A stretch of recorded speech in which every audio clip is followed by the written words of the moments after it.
Bonjour à tous et bienvenue pour une nouvelle vidéo.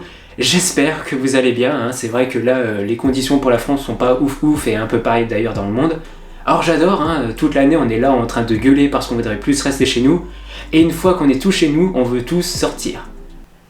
Devinez ma tête lorsque j'ai appris qu'il y avait le confinement alors que j'avais prévu 4 jours de tournage.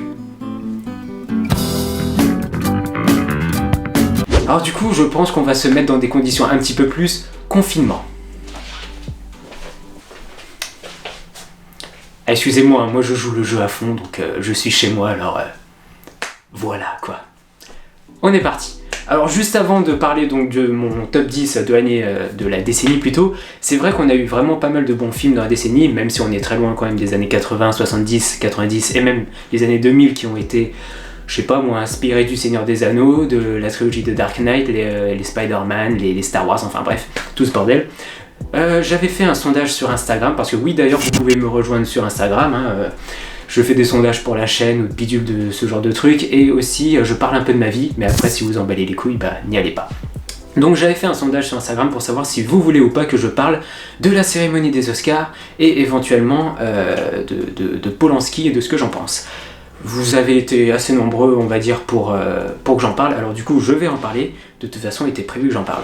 Alors sur Instagram j'avais mis il y a pas longtemps comme quoi j'étais assez content parce qu'il y avait eu beaucoup de films dont je pensais qu'ils allaient gagner tel prix et qui ont finalement gagné ce prix, donc j'étais plutôt content. Alors donc en meilleur réalisateur nous avons eu Bong Joon-ho pour Parasite qui a gagné d'ailleurs 4 Oscars je crois. Il a gagné le meilleur scénario original, meilleure réalisation, meilleur film étranger, meilleur film tout court. Alors Parasite je vais en reparler un petit peu après. En acteur Joaquin Phoenix pour Joker. Très content, ça je m'y attendais, et puis Joker aussi pour la musique, il le mérite, largement. Second rôle masculin pour Brad Pitt. Pourquoi pas, mais bon, est-ce qu'il méritait de là avoir un Oscar ouais quoi, bon. Scénario adaptation Jojo Rabbit de Taika Waititi. Alors Taika Waititi c'est le mec donc, qui va faire Thor Love and Thunder et qui a fait Thor Ragnarok, si je me gourre pas. C'est un très bon scénariste. Mais je n'ai pas vu Jojo Rabbit, désolé. La photographie pour Sam Mendes de 1917. Alors pareil, 1917, je ne l'ai pas vu, mais j'ai vu des extraits et franchement la photographie est juste excellente. Donc pour moi, il le gagne largement. Les chansons originales, alors là, Elton John quoi. Elton John, putain. Le mec gagne un Oscar quoi. Elton John. Enfin bref. Film d'animation, alors là, franchement, il va falloir qu'on m'explique. Toy Story 4. Toy Story. Tous les films qui ont été proposés pour les films d'animation ont essayé d'amener quelque chose de nouveau dans l'animation actuelle. Ils ont essayé de faire de nouveaux graphismes, une nouvelle technique de faire de l'animation. Toy Story 4 a fait comme tout le monde et c'est lui qui a gagné quoi. Et même si encore Toy Story 4 avait apporté de l'originalité dans sa façon de montrer son image. Je veux dire, Toy Story 4, putain, quoi, il y a quoi de beau dans Toy Story 4 ? Enfin bref, d'ailleurs vous avez une critique de Toy Story 4 sur la chaîne, mais... Le Mans 66 qui a gagné 2 Oscars, donc le montage son... et qui avait gagné aussi le montage tout court. Ça je suis très content, d'ailleurs si vous n'avez pas vu le Mans 66, allez le voir, parce que franchement il est bon, ça vaut le coup. Effets spéciaux pour 1917 de Sam Mendes. Ouais, ok, pourquoi pas, d'ailleurs je suis très content que ce ne soit pas le Roi Lion qui ait gagné, bien fait pour ta gueule. Bref, dans l'ensemble, je suis plutôt content, à part 2-3 exceptions comme Elton John ou Toy Story 4, où là faut pas non plus trop déconner. Alors en ce qui concerne maintenant Polanski, Roman Polanski est un réalisateur que j'aime bien. Il a fait beaucoup de films que je kiffe, et c'est d'ailleurs l'un des seuls réalisateurs français qui vaut le coup de se battre pour le cinéma français actuel. Alors j'accuse, j'ai été le voir en salle en décembre, j'ai bien aimé, le film est bon.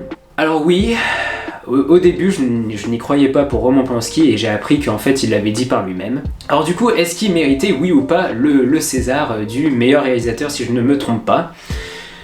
Alors, les Césars ce sont les films, d'accord? Il faut que vous... il faut séparer la vie sociale de la personne qui a fait et du film, c'est deux choses différentes. J'accuse mérite le César il le mérite, c'est un bon film, et Roman Polanski l'a bien réalisé. Donc d'après moi, Roman Polanski mérite l'Oscar, mais il n'aurait pas dû l'avoir pour son comportement. Voilà, il faut faire la part des choses entre l'art et malheureusement ce qu'il a fait, quoi. Donc pour moi, non, il n'aurait pas dû l'avoir, mais il le méritait. Voilà, maintenant c'est clos, si vous voulez en parler ou quoi, sur Instagram ou même dans les commentaires, je répondrai. Mais oui, c'est un truc qui a fait grave polémique, donc voilà. Ah, Mathieu, tu m'envoies un message, va te faire foutre.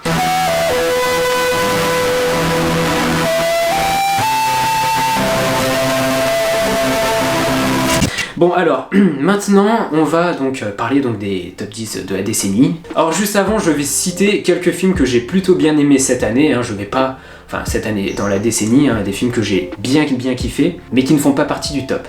Mention honorable à Seul sur Mars, Passengers, La La Land, Les Figures de l'Ombre, Le Mans 66, Once Upon a Time in Hollywood, High Origins, Gravity, L'Odyssée de Pi, Batman Rise, Django Unchained, Le Fondateur, Captain Fantastic, Baby Driver, Jurassic World 2, Bohemian Rhapsody, Avenger Endgame, Doctor Strange, La Cage Dorée, La Forme de l'eau et Le Loup de Wall Street réalisé par Martin Scorsese.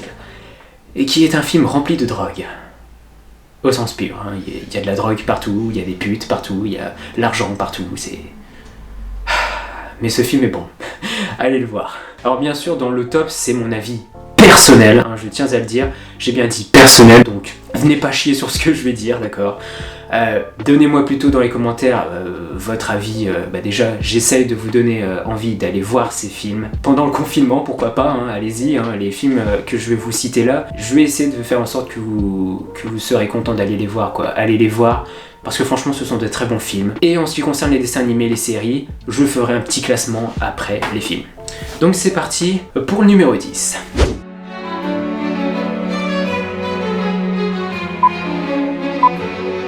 Numéro 10, Parasite de Bong Joon-ho. Parasite raconte l'histoire surprenante d'une famille coréenne assez pauvre qui va essayer de s'introduire dans une famille riche pour pouvoir gagner leur vie. Malheureusement, il va se passer quelque chose de pas trop prévu qui va faire que tout va vite partir en couille. Alors, certains s'attendaient à ce que je le mette plus haut, parce que Parasite, mais il a été surcoté. Il a franchement été surcoté, et oui, c'est un bon film. J'ai eu la chance de le voir en VO, du coup je l'ai écouté en coréen. Déjà, ce qui est bien avec ce film, la diversité, ça change des productions américaines. Là on a un film de Corée du Sud, avec des acteurs coréens, avec du coup la voix des Coréens forcément, et ça change putain, et ça fait du bien de la diversité un petit peu dans le cinéma. C'est d'ailleurs pour ça pourquoi j'ai mis un petit peu sur cette place. Les acteurs sont bons, les personnages sont attachants, les relations aussi, la réalisation aussi est bonne, mais pour moi elle ne mérite pas l'Oscar du meilleur réal, quoi. Par exemple, pour 1917, encore une fois, je l'ai pas vu, mais 1917, tout le film est un putain de plan séquence. Alors, si vous savez pas ce qu'est un plan séquence, c'est, si vous voulez, la caméra qui va continuer de filmer et qui va cacher les cuts. Et c'est comme si c'était une espèce d'énorme film sans coupure, si vous voulez. Et juste l'idée d'avoir fait ça, pour moi, mériterait que Sam Mendes, de 1917, aurait gagné l'Oscar du meilleur réal. Pour s'être dit, putain, je vais porter les couilles de faire un putain de plan séquence de 2h30. Et à part ça, ça a été Parasite. Alors oui, Parasite est bien filmé, bordel, mais ça n'aurait pas mérité l'Oscar du meilleur réal pour moi.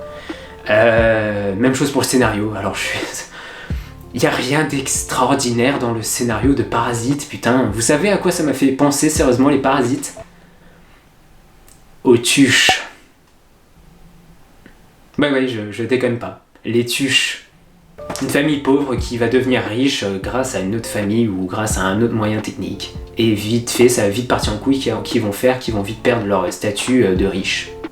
Ça m'a fait penser aux Tuches. Alors là, on dirait que je suis en train de chier sur Parasite, mais c'est juste que pour moi, il a été surcoté un petit peu comme l'a été Star is Born en 1917. Je comprends pas l'emballement vers ce film, bref. Mais sinon, les personnages sont bons, ils méritent l'Oscar du meilleur film et du meilleur réalisateur. La diversité aussi dans le cinéma, comme j'ai dit. Les lieux, rien de fifou, mais la lumière est vraiment très bonne. Donc voilà pour Parasite. On continue donc avec le numéro 9. Alors le numéro 9, ça va être un peu compliqué parce que ce sont deux films ex-aequo et je sais pas. Les deux pour moi sont égales, donc on va faire les deux et c'est parti.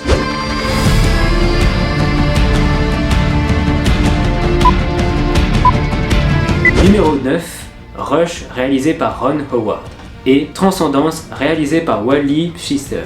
Rush raconte l'histoire vraie dans les années 70 de deux pilotes de Formule 1, James Hunt, joué par Chris Hemsworth, un Anglais composé de tous les défauts humains, et Niki Lauda, joué par Daniel Brühl, son adversaire autrichien assez réservé. Ils sont tous les deux concurrents pour les illustres McLaren et Ferrari. Alors ce film, franchement, il est vraiment très bon. La réalisation est assez bonne. Ron Howard, franchement, ça se voit que c'est quand même un mec qui sait filmer. C'est dynamique, il y a des plans de partout, la caméra va un peu partout dans tous les sens. Et aussi la relation entre les personnages. En fait, ce que j'aime bien, c'est que la relation entre donc, les deux pilotes, c'est qu'ils ont tous les deux des défauts. Et malgré la concurrence, ils affrontent leurs défauts ensemble pour finalement... je vais essayer de pas spoiler les films, le but c'est quand même de vous faire donner envie, qui fait que du coup ça va plutôt bien se finir. Mais ce qui est beau, c'est que les deux personnages, malgré qu'ils soient, ennemis, se serrent les coudes et avancent ensemble. Et ça, je trouve ça vraiment beau. Les jeux d'acteurs sont vraiment très bons, les effets spéciaux, y a rien à dire, et pour moi c'est le meilleur film de voiture tout court. Et vous criez Fast and Furious, allez vous faire foutre. Il a fait un petit peu concurrence au Mans 66 pour moi, mais... Même si le Mans 66 est très bon, Rush est le meilleur de la décennie selon moi en termes d'histoire de pilote et de Formule 1 et de voiture, tout ce que vous voulez. Transcendance à présent. Transcendance raconte donc l'histoire de fiction où un groupe de scientifiques essaye de mettre une intelligence artificielle dans un ordinateur. Après que le chef de ces scientifiques, joué par Johnny Depp, se fait assassiner, sa femme trouve le moyen de transférer sa conscience dans un ordinateur, lui permettant de contrôler tous les réseaux du monde. Vous imaginez vite fait bien fait que ça va vite partir en couille. Ce film est un thriller de fiction. Pas le meilleur thriller selon moi, vous allez le voir dans la suite du top, mais ce film est vraiment très bon. Franchement, le stress est assez présent parce que forcément ça part vite en couille. Il y a un message assez fort sur le fait que peut-être que les ordinateurs et l'intelligence artificielle pourraient un jour nous contrôler. Et c'est vrai que le film dénonce beaucoup ce message-là. Le jeu d'acteur est dans l'ensemble plutôt bon, la réalisation est basique, il n'y a rien de dingue là-dedans. Tout simplement, le film en soi, tout simplement, il est assez bon, qui fait qu'il mérite sa place 9 avec Rush, et j'ai pas réussi à dire quel était le meilleur entre les deux. Pour moi, Rush et Transcendance, ils sont sur le même pilier. Numéro 8.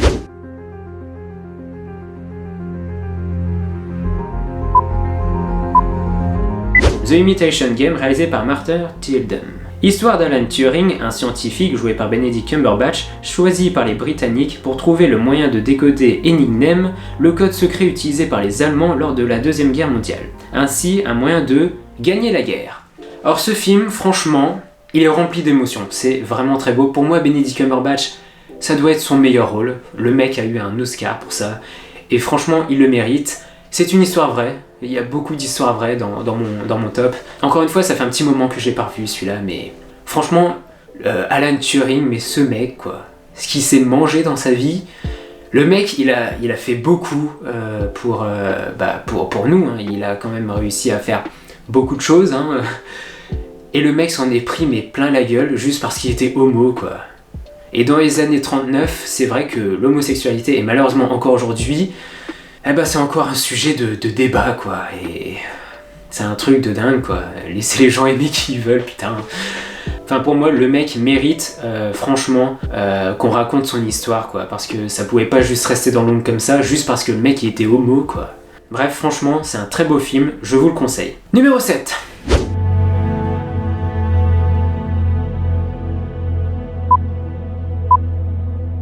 The Revenant, réalisé par Alejandro González Iñárritu. Durant une expédition dans l'Amérique des Indiens, le trappeur Hugh Glass, joué par Leonardo DiCaprio, est brutalement attaqué par un ours. Laissé pour mort par ses hommes et fut trahi par son homme de confiance, John Fitzgerald, joué par Tom Hardy. Il va tenter de survivre face à la nature avec un grand N, déterminé par l'amour et la vengeance. Alors, il faut qu'on parle de DiCaprio, notre pauvre DiCaprio qui n'avait pas eu un seul Oscar jusqu'à ce rôle-là. Le pauvre, quoi. Le mec méritait... Bon, alors oui, son jeu, il est vraiment très bon. Dans ce film, il le joue vraiment très bien. Mais pour moi, il l'aurait mérité bien avant ça, quoi. Ok, The Revenant, on va dire que c'est un peu sa sa grande victoire, quoi, pour enfin se dire putain. Pour moi, il méritait déjà un Oscar dans Attrape-moi si tu peux, ou Inviction, ou même le Loup de Wall Street, justement. Le mec méritait, pour moi, il mérite au moins 3 Oscars actuellement, quoi. La photographie dans ce film est excellente. Mais vraiment excellente, c'est d'un réaliste. Les animaux sont vraiment très bien faits, la nature est bien rendue, le son aussi il est très bien. Enfin, je crois que j'ai jamais vu un film aussi beau de toute ma vie en termes d'image et de qualité, quoi. Avec un autre film qui va arriver un petit peu dans le top après, mais franchement, la photographie, elle est exceptionnelle. Et aussi, tout simplement, donc j'aime bien la dualité du coup qui est entre Fitzgerald et Glass. Et encore une fois, c'est une histoire vraie. Bref, franchement, c'est un très bon film. Là aussi, je vous le conseille, le message, il est fort. La vengeance, quelque part, c'est une vengeance sans que ce soit vraiment une vengeance. Donc je ne vais pas en dire plus, et puis la dualité qui est entre les deux personnages, c'est magique. Franchement, c'est magique. Maintenant, on va attaquer à un putain d'autre classique. C'est parti, numéro 6.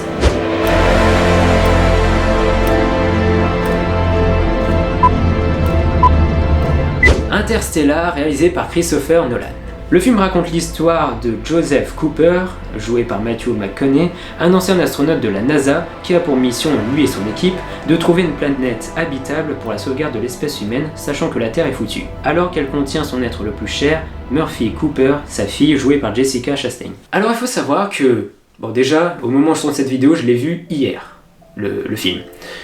Je suis ressorti de Interstellar et étrangement, j'avais plutôt bien compris. Parce que tout le monde m'a dit, mec, tu vas rien capter, tu vas être perdu comme une merde. Et en vrai, ça va. J'ai moins été perdu que pour, par exemple, Inception. Il faut savoir que les films que j'ai mis dans ce top-là ne sont pas forcément les films que j'ai trouvés les plus divertissants. Parce que sinon, il y aurait eu Avenger Endgame dans ce classement à coup sûr. Mais aussi, j'ai mis les films qui, disons, ont un message et qui vont jusqu'au bout de leur délire, quoi. Et j'aime aussi les films qui me font un petit peu, qui me manipulent et qui essayent de me faire penser d'une certaine manière, de m'expliquer un message fort. C'est ce genre de film que j'adore vraiment beaucoup. Et il se trouve qu'Interstellar est le parfait film, pour ces critères-là en tout cas. Il est pas trop divertissant, oui c'est pas mal, les effets spéciaux et tout, mais c'est loin d'être le meilleur divertissant qu'on ait eu. Mais pour ce qu'ils ont voulu expliquer, pour leur délire avec la gravité par rapport au temps et la loi d'Einstein, franchement, ça mérite le coup qu'il soit dans le classement. Le jeu d'acteur est vraiment très bon, j'adore la relation entre les personnages, surtout entre Cooper et sa fille. Franchement c'est mignon, et puis la fin quoi. Ah, la fin c'est la petite larme quoi. Et puis encore une fois, Christopher Nolan il te fout sur la fin en mode qu'est-ce qui va se passer? Va-t-il y avoir un 2? Je veux pas spoiler. Du coup le message est assez fort, la relation entre les personnages aussi, ça vaut le coup de le voir. Mais vraiment, si vous regardez Interstellar, dites-vous pas, ouais, je vais me regarder un truc juste comme ça pour le kiff, histoire de me divertir. Non. Si vous regardez Interstellar, vous vous posez dans votre canapé, vous dites ok, mon cerveau est tout oui. J'écoute, je suis à fond dans le truc et je réfléchis. Parce que c'est un putain d'exercice de maths, le bordel. Donc franchement, Interstellar est un très bon film, mais c'est loin d'être le plus divertissant. Numéro 5.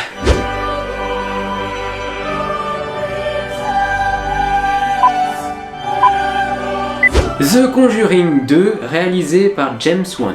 En 1976, Lorraine, jouée par Veda Farmiga, et Ed Warren, joué par Patrick Wilson, est un couple spécialisé dans les forces occultes. Ils enquêtent sur les meurtres d'un père de famille étant peut-être possédé. Ils décident donc d'aller aider une famille à Londres attaquée par un démon qui a pris possession d'une petite fille, jouée par Madison Wolfe. Putain, si un jour j'aurais su que j'aurais mis un film d'horreur thriller dans mon top. Je suis ressorti là, je me suis dit, putain il est bon quoi. Il est vraiment très bon, franchement. Si vous êtes habitué aux films d'horreur, vous allez pas flipper, mais alors si vous n'êtes pas habitué, putain. Je suis pas un grand fan de films d'horreur. Ça faut que vous le sachiez. Je suis loin d'être un grand fan, j'en ai vu des films d'horreur, mais putain quoi. vous pouvez pas vous faire chier. Pendant 2 heures vous êtes sous tension comme ça, les acteurs sont vraiment très bons, les relations entre les personnages sont très bons, les retournements de situation à la fin, excellent, je m'y attendais franchement pas. Et encore une fois, le film vous manipule et du coup inverse les rôles des personnages. C'est excellent, c'est le genre de film que j'adore franchement. Alors du coup, je suis pas un grand fan des thrillers, mais alors lui, C'est vraiment très très bon. D'ailleurs, il y en a peut-être qui se demandent c'est quoi la différence entre un thriller et un film d'horreur. Un film d'horreur essaye de vous impressionner visuellement avec des images qui vont vous faire peur. Les thrillers jouent plus sur l'aspect psychologique de votre cerveau et ils vont jouer à fond sur la mise en scène, la musique, sans qu'il se passe jamais rien. C'est d'ailleurs pour ça pourquoi Les Dents de la Mer est élu quelque part, enfin, c'est le film symbole ou c'est même un exemple de thriller. Et Conjuring 2, eh ben, il l'a carrément. D'ailleurs, je vais vous dire tout simplement, un thriller qui est mal réalisé, c'est un film raté. Alors d'ailleurs, une histoire vraie, maybe. Si c'est une histoire vraie, alors, est-ce que je crois en tous ces trucs de fantômes et de occultes, bazar, avec les croix à l'envers et tout? Je pense que, oui, il est possible que ça existe. Mais peut-être pas de la manière dont nous, on l'imagine. Donc bref, Conjuring 5, très bon film. Numéro 4.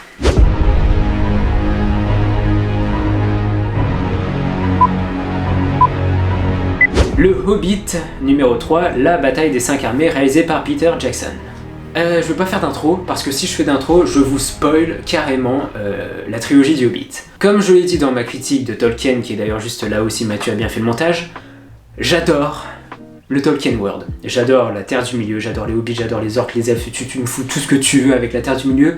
Le Seigneur des Anneaux, je l'ai toujours dit, c'est l'une des trilogies les mieux foutues jamais fait actuellement. Bordel de merde, c'est vraiment très bien. La conclusion de fin est très bien faite. La technique aussi, parce que le Hobbit a créé de nouvelles techniques dans le cinéma. Si je ne me trompe pas, il filmait avec 2 caméras pour faire un effet 3D. Enfin, je sais plus exactement ce qu'ils avaient créé. Mais par exemple, le Hobbit, la bataille des 5 armées, a doublé le nombre d'images par seconde. Ce qui fait qu'on passe de 24 images par seconde à 48 images par seconde, ce qui crée du coup plus de fluide dans les mouvements. Bref, je suis un énorme fan, donc du coup, forcément, je vais adorer ce film. C'est le meilleur de la trilogie du Hobbit. Les lieux, bah j'adore l'effet de la neige. De toute façon, à chaque fois qu'il y a de la neige dans un film, putain, j'adore. Les acteurs sont très bons, la fin, elle est géniale. Les retournements de situation, ce qui se passe, le message entre finalement la loyauté contre l'argent, lequel des deux ça gagne. Ça montre aussi un petit peu la cupidité de merde envers l'être humain avec l'argent, qui parfois finalement l'argent gagne sur l'humanité. Et... d'ailleurs, est-ce que l'humanité n'est pas justement négatif? Mais bon, après ça c'est pas le même, on n'est pas dans le même délire donc. Bref, voilà pour le Hobbit, la bataille des 5 armées. Numéro 3.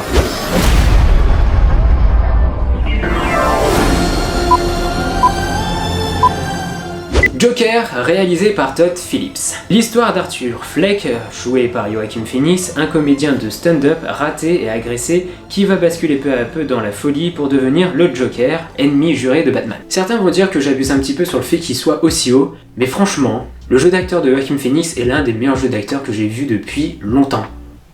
Dans la décennie, les 2 meilleurs qui ont vraiment bien joué d'après moi, ça a été Rami Malek pour Bohemian Rhapsody, qui d'ailleurs n'est pas dans le top mais dans les honorables, et Todd Phillips, c'est le réel ça, Joaquin Phoenix pour le rôle de Joker. Le mec m'a foutu des frissons pendant les 3/4 du film quoi.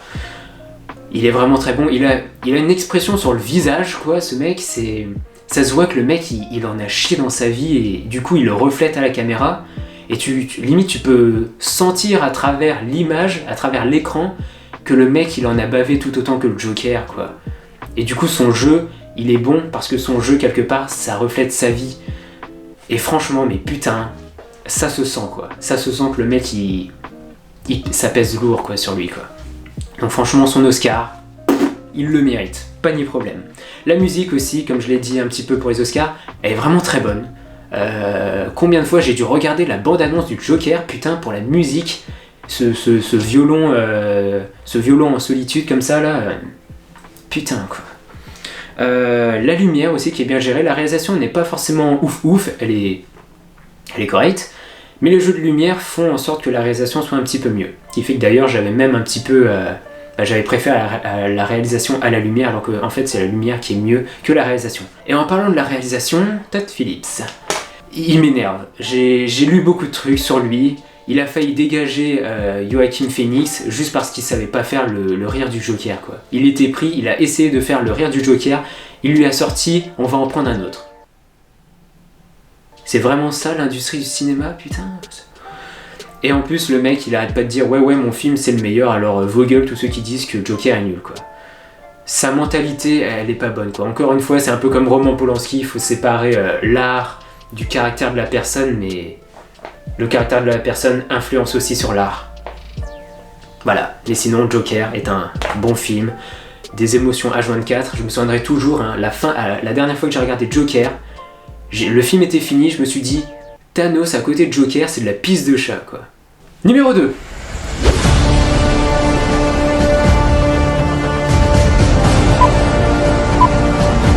La planète des singes, l'affrontement, chapitre 2, réalisé par Matt Reeves. Après la contamination d'un virus, une nation de plus en plus nombreuse de singes évolués, dirigés par César joué par Andy Serkis, sont menacés par un groupe d'humains ayant survécu, provoquant une guerre qui décidera de l'espèce dominante sur Terre. La planète des singes, l'affrontement, ça a été la joie. Lorsque je suis sorti de la salle, ça a été ma plus belle expérience au cinéma de ma vie. Franchement, c'était magique. J'avais 10 ans, il est sorti en 2014, et à 10 ans, j'ai crié au chef-d'œuvre. Ce film, et il est puissant, quoi, c'est un truc de dingue, parce que, encore une fois, on sait pas de quel côté se mettre entre les singes et les humains, parce que ce qu'essaie de nous expliquer le film, c'est que les singes peuvent être aussi mauvais que les humains peuvent l'être, tout comme les humains peuvent être aussi mauvais que les singes, mais comme il y a du mauvais dans les singes que dans les hommes, il y a aussi du bon dans les hommes que dans les singes. Et c'est beau, et c'est d'ailleurs le message finalement du film, c'est que il y a du mal comme il y a du bon, quoi. Du coup, il n'y a pas de camp, et c'est beau, quoi. Le duel, aussi bien politiquement que par vengeance, que même par combat physique, entre Koba et César, c'est juste beau, quoi, ce qu'ils ont essayé d'expliquer. La réalisation, elle est top. La technique, le voilà, l'autre film techniquement que je trouve magnifique. D'ailleurs, la trilogie de la planète des singes Origins, la technique, elle est magique, quoi. La motion capture, mais waouh.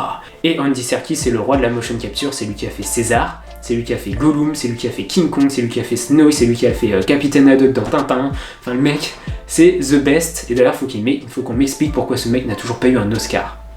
Faut qu'on m'explique. Ce mec, il est excellent, quoi. Et franchement, mais l'émotion, quoi, à travers les singes, on dirait vraiment qu'ils sont juste là, quoi. Et les plans avec les yeux, waouh. Les yeux, avec la musique en fond, et lorsque la caméra se rapproche ou justement vient vers nous, c'est juste magique, quoi. C'est rempli de frissons, ces plans, c'est... waouh, quoi. La lumière, elle est bonne, la musique, elle est bonne, la réelle, elle est bonne, franchement, il n'y a rien à dire sur ce film, c'est vraiment très très bon. Le jeu d'acteur, forcément. Voilà. Numéro 1.